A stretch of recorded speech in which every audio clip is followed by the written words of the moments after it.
여러분 안녕하십니까? 예수님 때문에 여러분의 가정과 여러분의 하신 일에 좋은 일이 맞게 되기를 간절히 바랍니다. 지난주에 갈라디아서 네 번째 거 기억하십니까? 기억나세요? 안 나세요? 안 나죠? 근데 장로님 너무 힘드신 것 같아. 노래가 안 나와요. 안쓰러워. 목소리가 안 나오시죠? 힘들어. 인생이. 여러분 다 인생 힘들죠? 저도 힘듭니다. 다 힘들어요. 자, 지난주에 설명을 잠깐 드리고 시작해야 될 것 같아서 베드로가 안디옥을 방문했단 말이에요.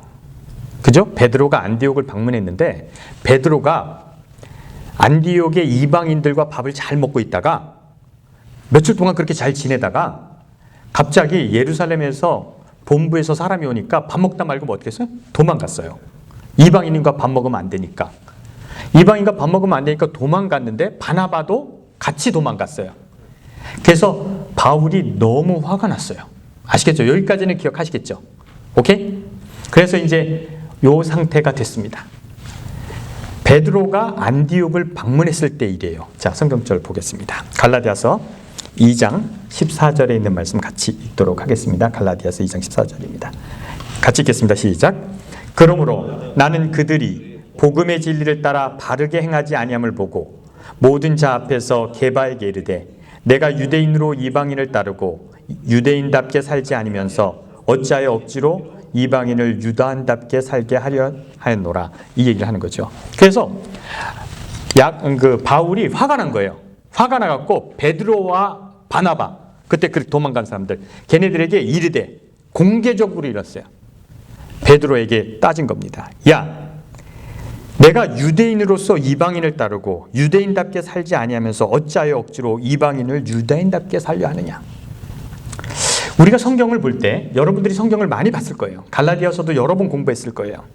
근데 성경을 많이 봤지만 이 뜻을 이해를 못해요. 무슨 얘기를 했는지 이해를 못해요.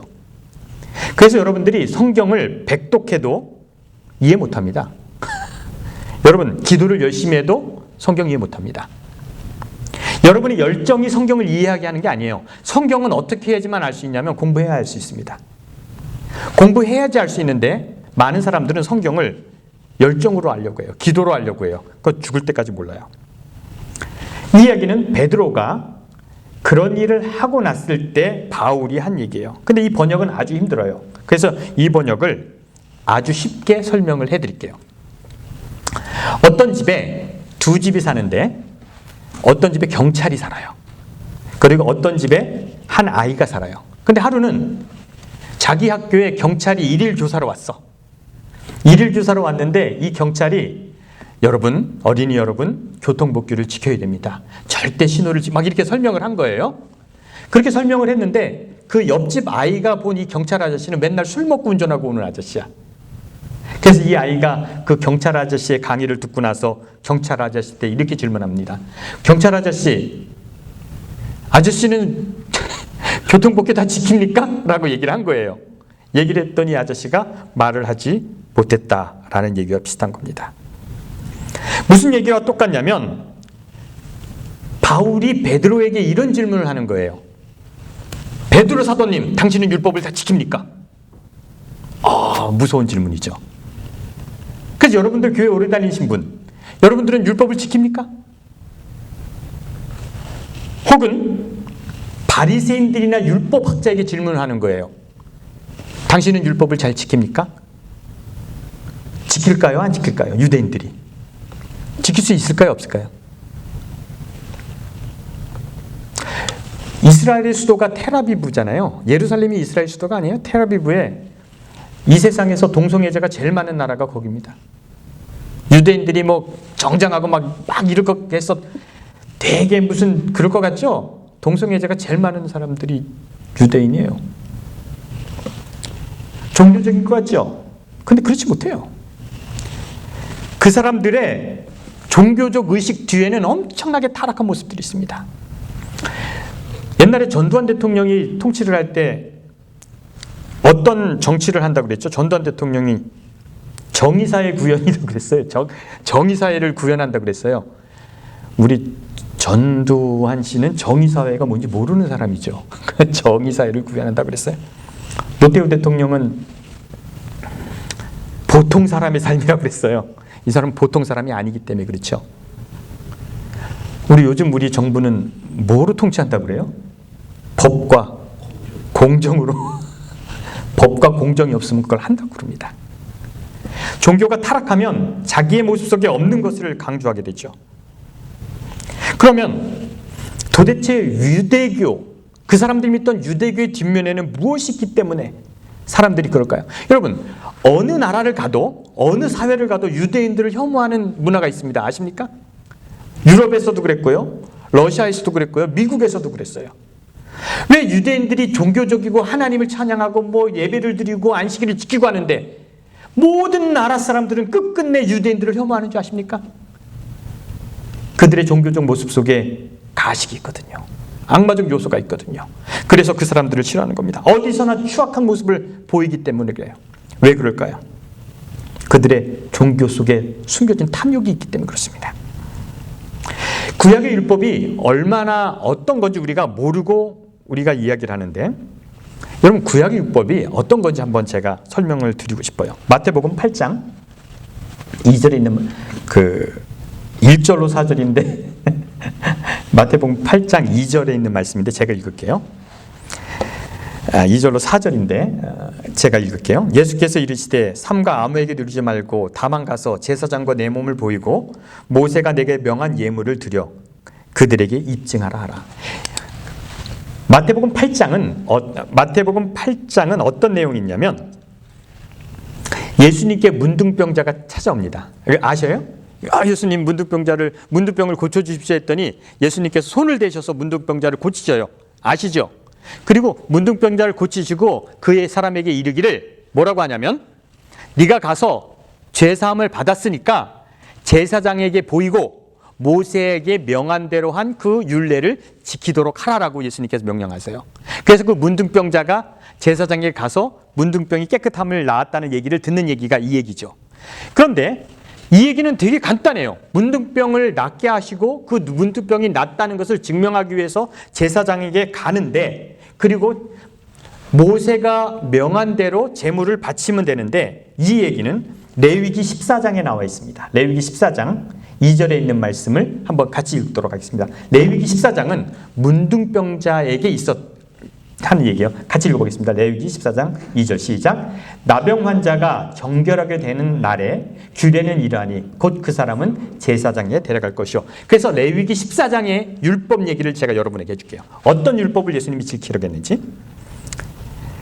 자, 예수님이 문둥병자를 치료하시고 제사장에게 가라고 하면 일단 성전으로 그 사람이 달려가야 돼요. 그래서 제사장에게 자기 몸을 보여야 되는데, 여러분 제사장의 모임을 보려면 문둥병자가 성전 안으로 들어가야 되잖아요. 들어가면 돼요, 안 돼요? 안 되죠. 그래서 그 문둥병자는 성전 밖에서 제사장을 불러야 됩니다.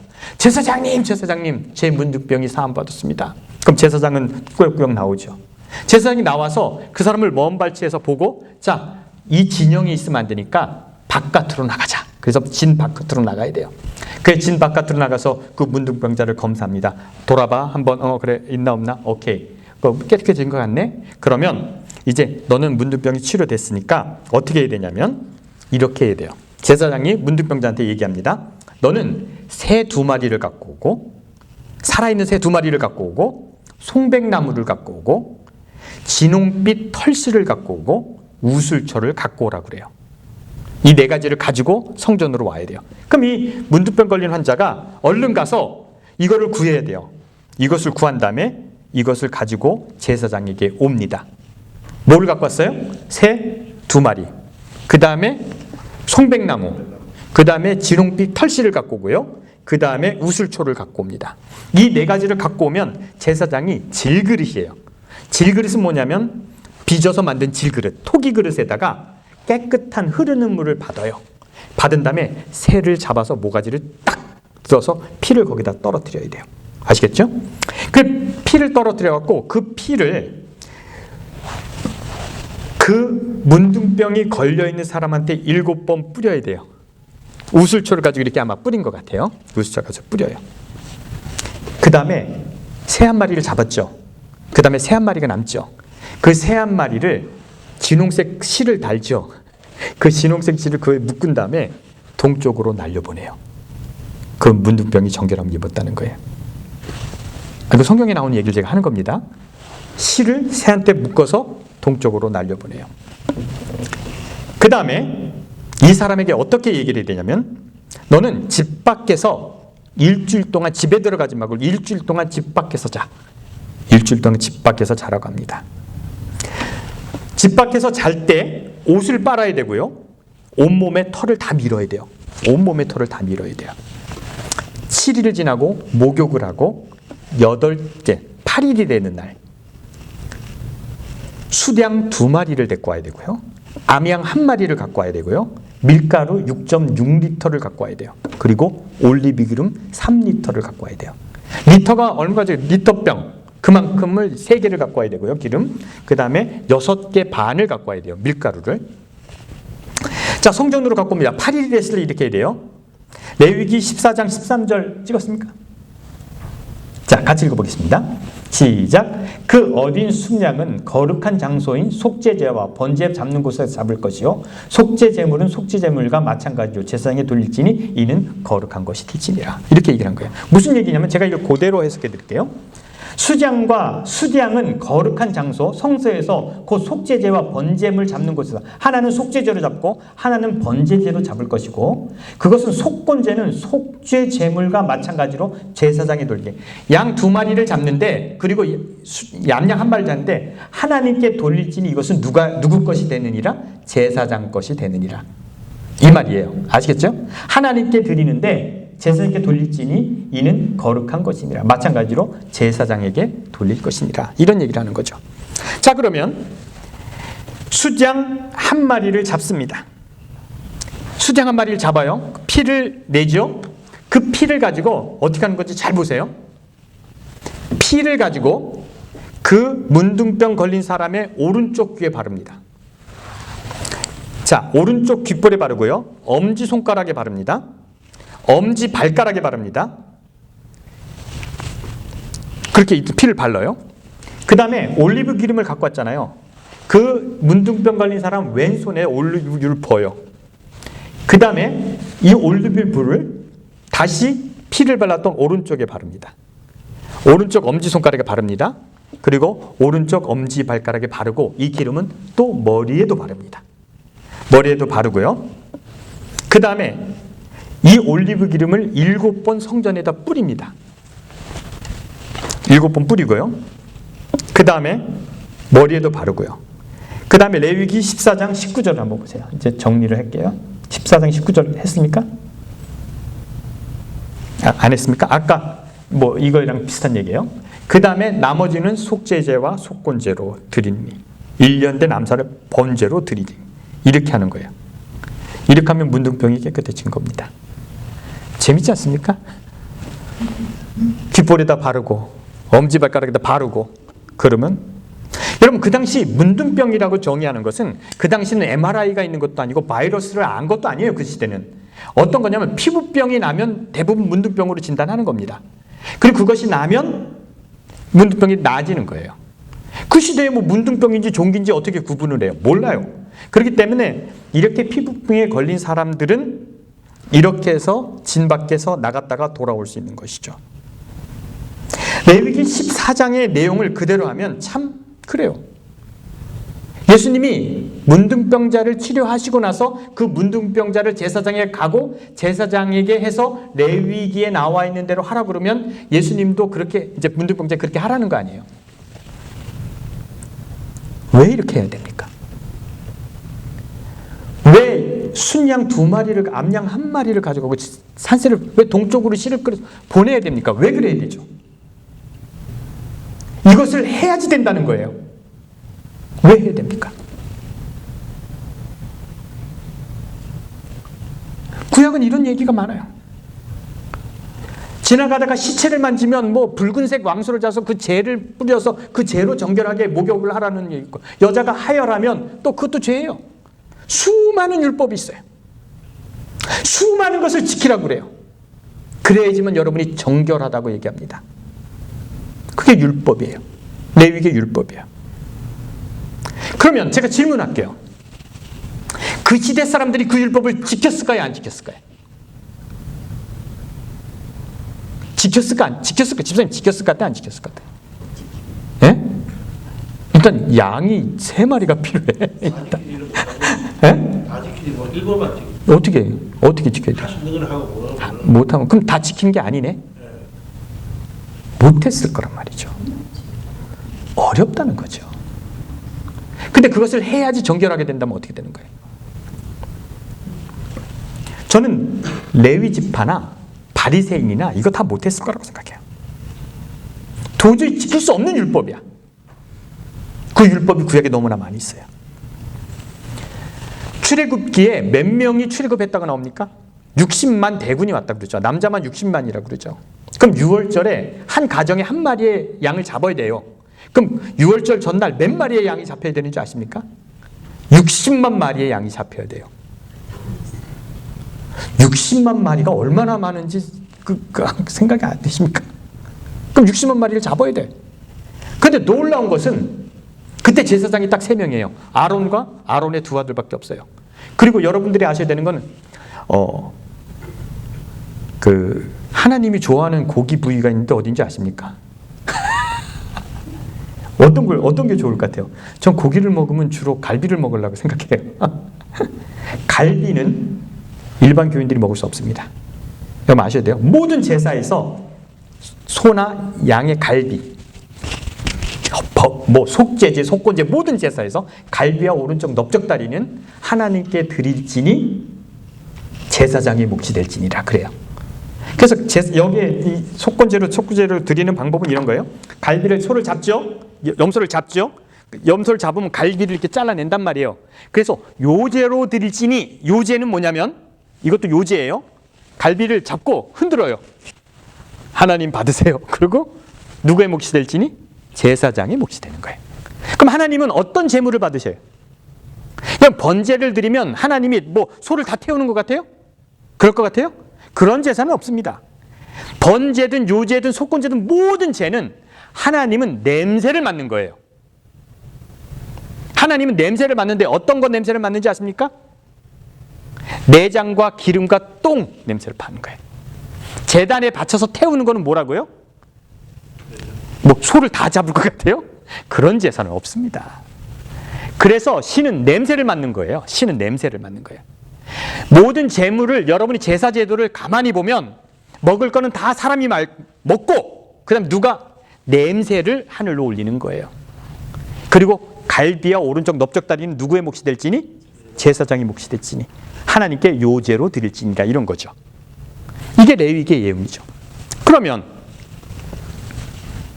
문둥병이 깨끗해지는 것과 이 율법과 무슨 상관이 있습니까? 이 율례와 무슨 상관이 있습니까? 전염병을 치료하는 것과 산세를 청색실, 홍색실을 해서 동쪽으로 날려보내는 것과 병이 치료되는 게 무슨 상관이 있습니까? 바울이 베드로에게 이런 얘기를 하는 거예요. 너 이 율법 다 지키니? 너 그렇게 살아? 너 그렇게 안 지키잖아. 유대인들도 그 율법을 지킬 수 없잖아. 그렇게 지키지 않잖아. 니들도 유대인의 율법을 다 지키지 않으면서 왜 이방인에게 유대인의 율법을 지키라고 하니? 바울이 베드로에게 하는 얘기입니다. 아시겠죠? 니들도 다 지키지 않고 지킬 수도 없는 율법을 갖다 놓고 왜 이방인이 예수 그리스도를 믿겠다고 선택했을 때 할례 받으라고 하니? 안식을 지키라고 하니? 11조를 내야지 구원받는다고 하니? 니들은 잘하고 있어? 니들도 안 하잖아. 이 얘기를 한 것일 거예요. 여러분, 율법 다 지킬 수 있을까요? 구약 율법 다 지킬 수 있을까요? 비참한 게 뭔지 아십니까? 문둥병에 걸려서 허우덕거리는 사람도 그것이 정결함을 입었다고 할 때는 수장 2마리와 암양 1마리와 수많은 돈을 들여야지 병이 치료됐다는 걸 할 수 있는 거예요. 가난한 자는 병 치료도 못 돼요.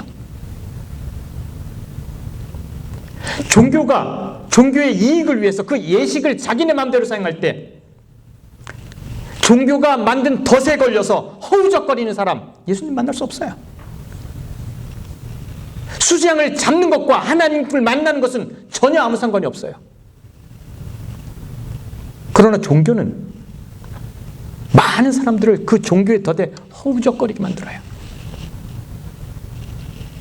사도 바울은 얘기하는 거예요. 야, 구약의 율법이 하나님의 자녀 되는데 무슨 가치가 있니?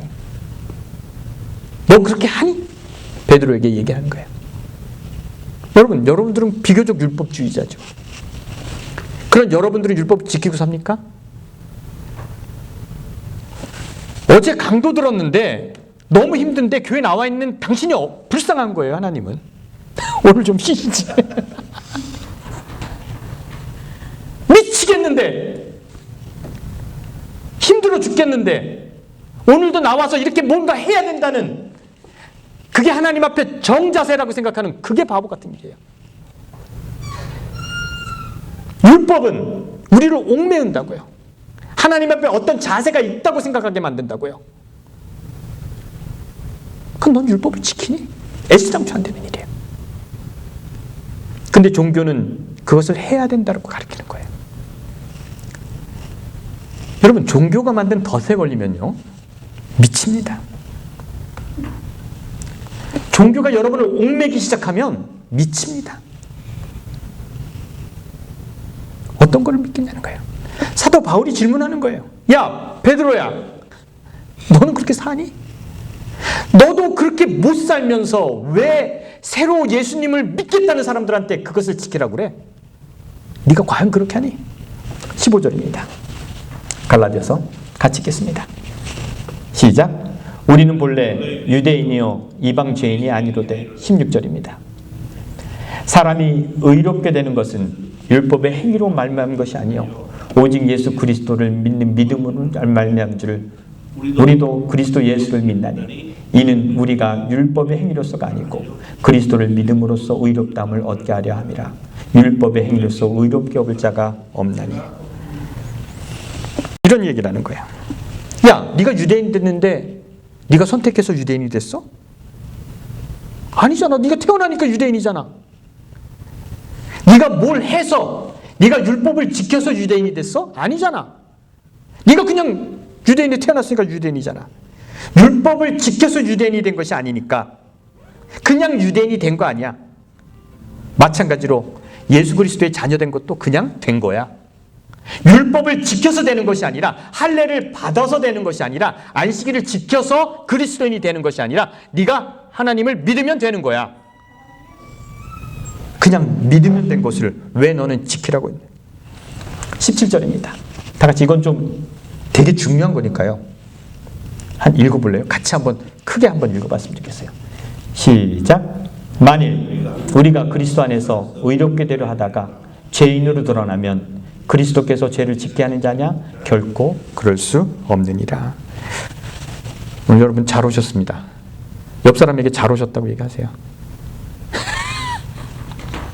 이 설명만 들어도 잘 오신 거예요. 이거 진짜 중요한 말씀이에요.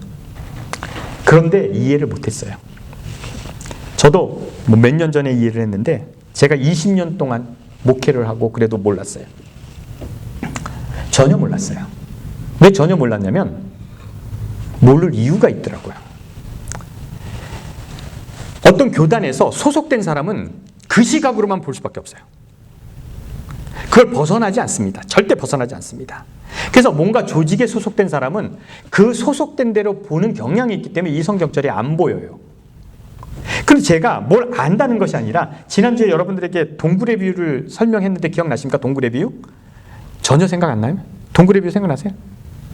안 나죠? 은혜 중에 은혜로라. 목사는 또 써먹을 수 있어. 그래서 동굴에 자기가 오르는 줄 아는데 동굴에서 나간 사람 얘기를 제가 했다고요. 그 세상을 보고 왔다고. 근데 그 세상 밖으로 나가서 보고 왔는데 이럴 수도 있잖아요. 내가 나간 것도 큰 우물이더라. 내가 전부를 본 건 아니죠. 그 너머가 뭐가 있을지 모르는데 나가본 사람은 아는 게 있어요. 뭐냐면 내가 살던 것이 전부가 아니구나는 알게 되더라고요. 제가 고생하고 나가보고 신문도 돌려보고 이러다 보니까 내가 믿던 것이 전부가 아니구나는 알게 되더라고요. 그런데 제가 여기 이 얘기를 여러분들에게 이렇게 드리려고 하는데 이 얘기는 엄청나게 중요한 얘기예요. 근데 저는 이해를 못했었는데 이제 이해하게 됐어요. 자, 보세요. 만일 우리가 그리스도 안에서 의롭게 되려다가 죄인으로 드러나면 그리스도께서 죄를 짓게 하는 자냐? 결코 그럴 수 없느니라. 뭔가 말이 어려워요. 근데 제가 이것을 아주 쉽게 설명할게요. 사도 바울이 하는 얘기예요. 사도 바울이 많은 사람들에게 하는 얘기예요. 야, 할례 안 받아도 돼. 안식일 안 지켜도 돼. 11조 안 내도 돼.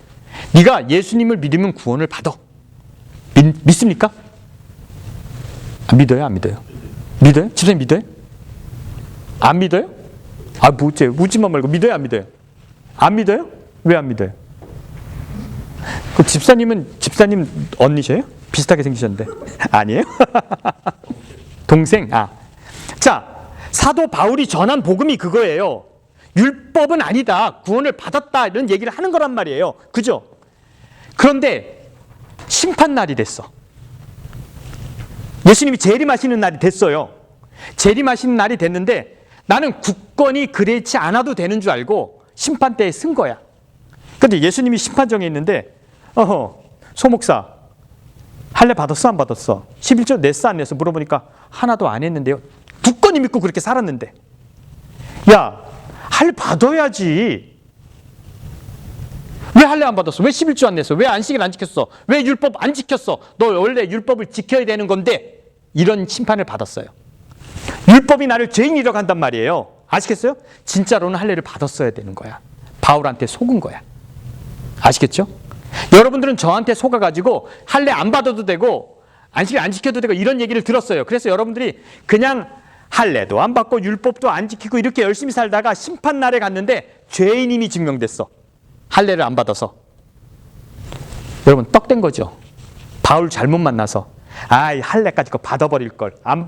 괜히 안 받았네. 이런 상황이 됐잖아요. 그래서 여러분이 죄인이 됐어요. 의롭게 하려다가 그냥 예수 믿고 의롭게 살려다가 죄인으로 드러났어요. 너 죄인이야. 그래서 너는 할례 못 받았기 때문에 죄인이야. 이렇게 드러났어요. 아시겠죠? 그러면 그리스도를 믿었던 게 죄로 짓게 하는 자나 결코 그럴 수 없느냐. 그런데 말이에요. 바울이 얘기하는 논리는 이거예요. 이거 무지하게 중요합니다. 여러분들이 한대 명에게 속아서 할례도 안 받고 11조도 안 내고 교회도 안 나왔는데 그리고 열심히 그리스도인답게 살았는데 죄인으로 증명이 됐어요. 죄인이에요. 그런데 예수님이 여러분을 죄인이라고 할까요? 아니라는 거예요. 여러분들이 잘못된 인포메이션을 받았어. 나한테 속았어. 그래서 할례를 안 받고 안식일도 안 지켰어. 그런데 예수님을 잘 믿었어. 근데 심판정에서 예수님께서 네가 율법을 안 지켰으니까 너 죄인, 너 지옥, 그렇게 할까요 안 할까요?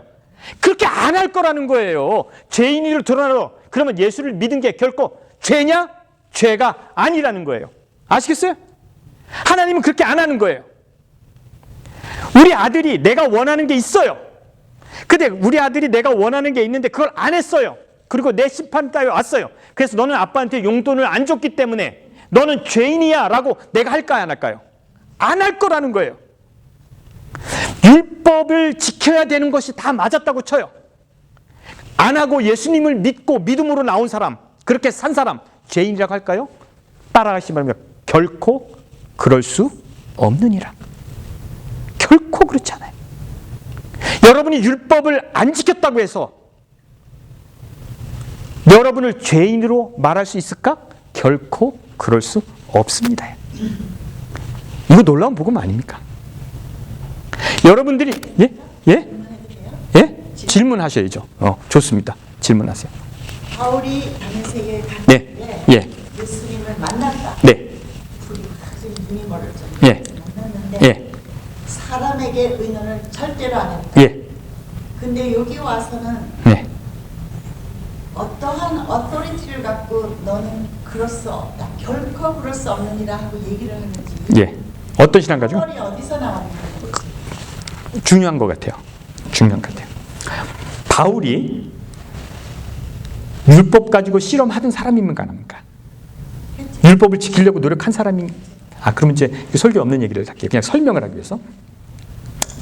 마르틴 루터가 종교 개혁을 일으킬 때 이런 얘기가 있어요. 예가 있어요. 마르틴 루터가 베드로 성당을 무릎으로 올라가고 있어요. 고행을 하고 있었어요. 고행을 하고 있었는데 무릎으로 막 올라가면 어떤 그 로마의 얘기가 있냐면 로마 천주교에는 이런 얘기가 있어요. 무릎으로 한번 베드로 성당을 무릎으로 올라가면 한 사람을 지옥에서 연옥으로 올릴 수 있다는 거야. 이런 그게 있었어요. 근데 그래서 마르틴 루터가 이렇게 무릎으로 올라가다가 이게 가능할까? 내가 무릎으로 올린다고 한 사람을 연옥으로 보낼 수 있을까? 이런 고민을 한 거죠. 그래서 벌떡 일어나서 나왔다는 거예요. 근데 마르틴 루터가 얼마나 종교적인 사람이었냐면 하루 일과가 끝나잖아요. 그러면 십계명을 보고 내가 이 죄를 졌나? 여자를 보고 음욕을 품었나? 내가 돈을 사랑했나? 막 이렇게 걸러내요. 이렇게 걸러내고 하나 있으면 또 무릎 꿇고 회개하고 또 걸리면 또 하고 또 신부의 율례를 보고 한번 또 내가 음식을 탐했는가 이렇게 하다가 둘러넣어서 이제 내가 회개를 다 했나 보다 하고 둘러넣는데 잠잘라고 이제 다 죄를 해결하고 회개. 근데 그 걸름망을 걸러떼고 생각나지 않은 죄가 있다는 거예요. 놀랍지 않습니까?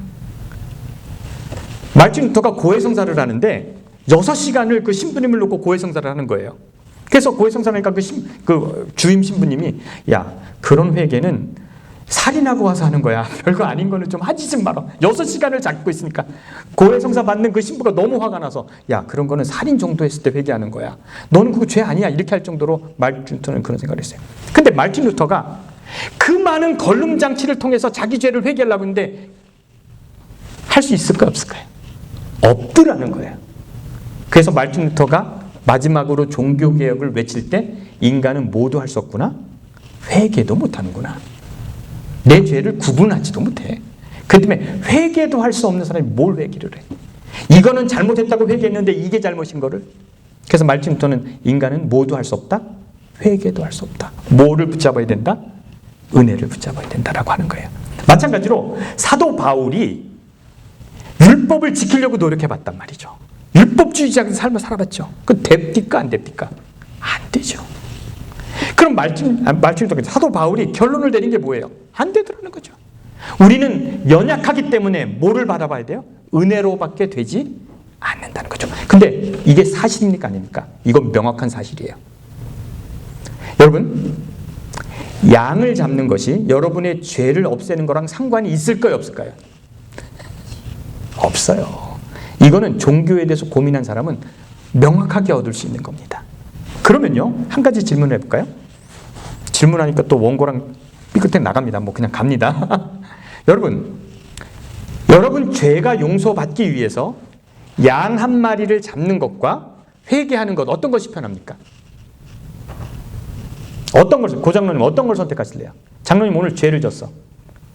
근데 이 죄를 용서받는 방법이 있는데 염소 한 마리를 잡는 것과 회개하는 것 어떤 걸 선택하겠어요? 고장로님은? 왜요?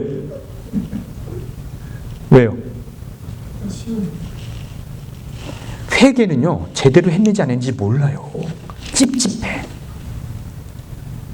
그냥 염소는 가서 50불 주고 사면 돼. 그리고 그걸 딱 잡아서 죄를 전가했다고 그러고 이 죄가 여기로 갔다고 그러면 마음이 어때요? 편합니다. 여러분, 믿음으로 회개한다는 말 되게 어려워요. 그렇기 때문에 양 한 마리 잡는 것이 제일 심플해요. 1년에 한 번씩 약 잡아서 내 죄가 사해진다 그러면 뭐하러 회개합니까? 그냥 마음대로 살다가 대속죄일에 염소 한 마리 잡지. 이게 편한 거예요. 그래서 죄와 함께 돈을 버는 집단이 생기는 거예요. 이익을 보는 집단이 생기는 거예요. 이게 종교가 된 거예요. 종교가. 그래서 같은 죄를 만들어 놓고 그 다음에 죄의 목록마다 재물이 다 달라요. 여러분 좀 큰 죄 잘못하면 작은 죄 잘못하면 뭐 해야 돼요? 비둘기. 좀 그래도 조금 심한 거는 양. 좀 큰 거는 양 갖고 안 되는 거는 소. 그죠? 종교가 얼마나 무서운 건지 아십니까? 천주교의 이론을 하면요, 어떤 죄가, 두 가지 죄가 있어요. 한 가지 죄는 내가 술이 취해서 엄마를 때려 죽였어. 술이 취해서. 대단한 죄를 졌죠. 근데 또 한 가지 죄는 성금요일에 고기를 먹었어. 어떤 게 더 큰 죄입니까? 어떤 게 더 큰 죄예요? 엄마를 때려 죽인 게 큰 죄입니까? 성금요일에 고기를 먹은 게 큰 죄입니까? 엄마를 때려 죽인 거는 술을 먹고 있기 때문에 용서받을 길이 있습니다. 용서받을 길이 있어요. 근데 금요일, 성금요일에 고기를 먹은 거는요, 의도적으로 하나님의 율법을 어긴 거기 때문에 용서받을 길이 없습니다. 알아요? 이게 종교예요. 이게 굴레예요. 종교의 덫이에요. 또 율법의 덫이에요. 사도 바울이 고민하면 그거 못 느꼈겠습니까? 이성적인 사람이 그거 못 느꼈겠습니까? 양을 잡으면서, 맨날 양을 잡으면서 이게 내 죄가 깨끗해질까 한번 생각 안 해봤겠습니까? 제사장이 하는 그 요란한 행위가 나의 죄랑 상관없다는 것을 몰랐겠습니까? 알지요. 나도 아는데. 여러분들이 교회에 와서 하는 행위가 여러분의 죄를 깨끗이 하지 못한다는 것을 모르겠어요? 집사님 백날 피아노 쳐봐요. 구원 받나? 안 돼. 여러분이 할례를 받든 뭘 하든 여러분의 행위가 여러분을 구원할 가능성이 0%가 있습니까? 없어요. 바울이 그 얘기를 하는 거예요. 내 행위가 했어야 됐어. 분명히 할례도 받았어야 됐어. 그렇지만 내가 할례 받지 않고 하나님을 믿고 은혜로 구원받으라고 했는데 니들이 나한테 속았어. 그래서 심판대에서 왜 할례 안 받니? 그래가지고 하나님이 너를 지옥에 보내겠니? 라는 질문을 하는 거예요. 지금까지 전부라고 믿었던 거, 교회 나오는 것이 전부고 무엇인가 해야 되는 것이 전부라고 믿었던 그 사람들에게 그게 전부겠니? 이런 질문을 하는 거예요. 전부가 아니라는 거죠. 우리가 동굴 바깥에 나가서 뭘 봤어요. 아, 이 예식이 별게 아니구나. 이렇게 와서 뭐 이거 하는 게 별거 아니구나. 여러분, 우리가 하는 종교 회기는 모두가 다 하나님 앞에 별 의미 없습니다. 그런데 종교는 그것이 전부라고 합니다. 사도 바울은 얘기하죠. 한번 그것을 보고 읽어볼까요? 같이 읽어볼까요? 같이 읽어보겠습니다. 이제 이해가 되실 거예요. 시작. 만일 우리가 그리스도 안에서 의롭게 되려 하다가 죄인으로 드러나면, 여러분, 우리가 그냥 믿음으로 구원받으려 하다가 죄인이야 됐어. 그러니 그리스도, 시작. 그리스도께서 죄를 짓게 하는 자냐? 예수를 믿는 것이 죄냐? 예수를 믿고 진실되게 상대되는 게 죄냐? 결코 그럴 수 없느니라. 여러분, 율법 행위를 아무것도 안 하고 예수님을 믿어도 구원받을 줄 믿게 되길 간절히 바랍니다. 그럼 아멘 해야 되는 거 아닌가? 아멘. 그걸 방정맞게 하는 게 아니라 좀 진실되게 해야 되는 게 아닌가? 이게 자유예요. 이게 자유예요. 바울이 베드로나 예루살렘 교회에게 지치를 든 게 이거예요. 여러분이 예수 그리스도의 자녀되면은 어떤 조건도 필요하지 않다. 그 얘기를 하는 거예요. 그래서 이제 18절부터 보겠습니다. 같이 읽겠습니다. 같이 크게 읽으세요. 이제 이해가 될 거예요. 시작. 만일 내가 헐었던 것을 다시 세우면 내가 나를 범죄한 자로 만드는 것이다. 내가 기껏 할례 받지 않아도 된다라고 얘기했는데 지금 와서 할례 받아야 된다고 하면 내가 헐었던 것을 다시 세우는 거 아니야. 너무 비참하지 않니? 다음 절입니다. 시작. 내가 율법으로 말미암아 율법에 대하여 죽었나니 이는 하나님에 대하여 살려 함이라. 내가 율법을 지켜야지 구원받는 줄 알았지만 그것에서 죽어버리고 이제 은혜 안에 살기로 정했으니까 이제 그렇게 살아갈 것이에요. 이해가 되시죠? 넘어가겠습니다. 이거 되게 중요한 말이에요. 읽어보시겠습니다. 시작. 내가 그리스도와 함께 십자가에 못 박혀. 이거 다 아는 얘기잖아요. 한번 잘 읽어보자고요. 시작. 내가 그리스도와 함께 십자가에 못 박혔나니 그런즉 이제 내가 사는 것이 아니요 오직 내 안에 그리스도께서 사는 것이라. 내가 이제 육체 가운데 사는 것은 나를 사랑하사 나를 위하여 자기를 버리신 하나님의 아들을 믿는 믿음으로 사는 것이라. 내가 여지껏은 율법을 지켜서 살았지만 이제는 믿는 믿음 안에서 사는 것이다. 끝. 사도 바울이 우리에게 얘기해 주는 건 이거예요. 율법이 그 어떤 종교적 행위가 여러분을 구원할 방법은 없습니다. 여러분이 교회 가서 아무리 설거지를 많이 하고 그 아무것도 아니에요. 바울은 이야기합니다. 믿는 것이 무엇인가?